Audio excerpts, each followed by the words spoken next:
Hey everybody, I'm going to get right into it here. Happy week 3.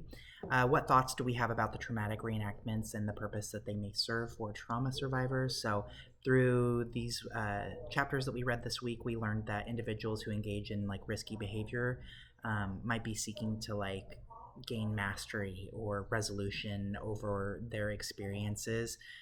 It can be seen as like addicting to engage in like these risky behaviors as well.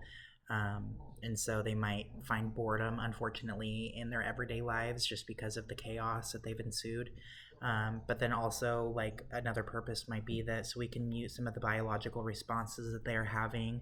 And so we can separate the this from the that, and being in like short, like we are here now and present. What happened in the past happened then, and these are two separate entities. So for flashbacks, why wouldn't you repeatedly talk about a traumatic experience to resolve symptoms?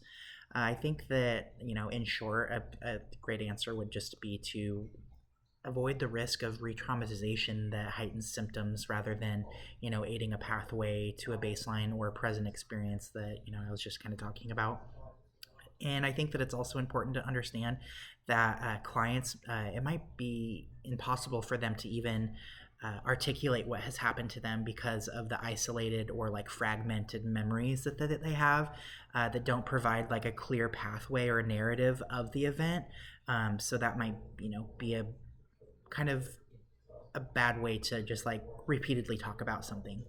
And then how would you explain an individual seemingly big response to stimuli in their environment, such as hearing a certain song or smelling a certain scent?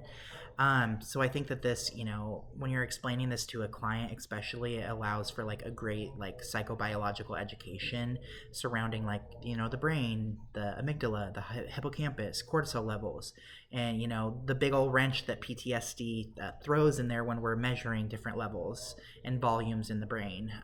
A lot of clients might not be aware that this is happening. And so like when a song or a scent comes, they might not know that like the left side of your brain, the rational and logical side, deactivates while the right side, the intuitive and artistic side, activates, and you have an increase in adrenaline and stress hormones. Flight or fight, ensues. And so the blood pressure of it all, the stress. And I think that this kind of also gives like a little bit of empathy that people can throw themselves. I know for myself, like thinking about times I've been reactionary, like, am I reenacting some of the, trauma that I've been through? So it kind of gives me a little more grace and a pathway towards healing that I appreciated. Cheers.